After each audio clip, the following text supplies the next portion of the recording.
Policies inform, but stories transform. My name is Patricia Nena Bernard. I'm a writer and a cultural storyteller. I work with stories that reflect human experiences, identity, and lived realities of African women. Project Sacred Scars is a series of women's resilience, healing, and identity.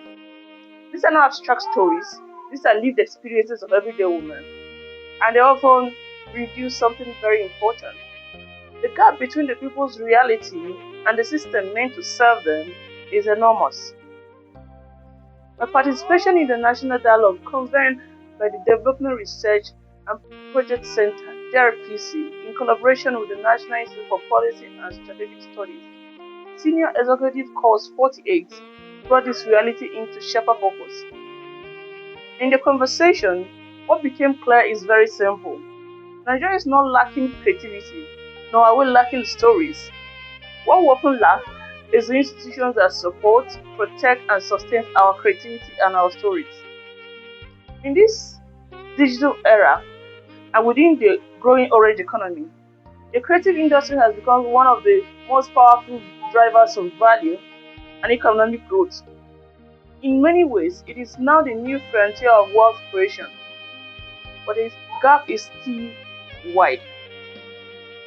We had conversations around piracy, weak intellectual property protection, limited access to funding, and fragmented systems. And these challenges affect not just creation, but the value retention of our stories. This is where storytelling became more than an expression. It becomes a bridge between lived experiences and policies.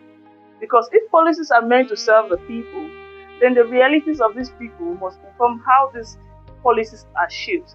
And these policies must be translated in a way where the people will understand them.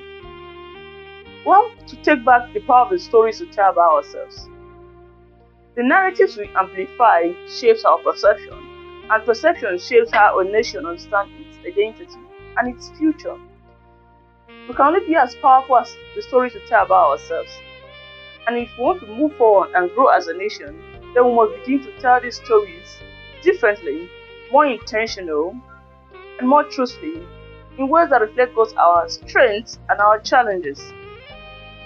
Platforms like these dialogues are important because they create space for lived experiences to enter national conversations.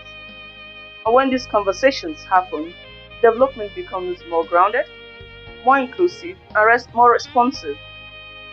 Ultimately, national development is not about designing policies, it's about building systems that people can see themselves in. And if we want a different future, then we must tell our stories differently about who we are. Because in the end, stories does not just reflect the society, it shapes its future. Thank you.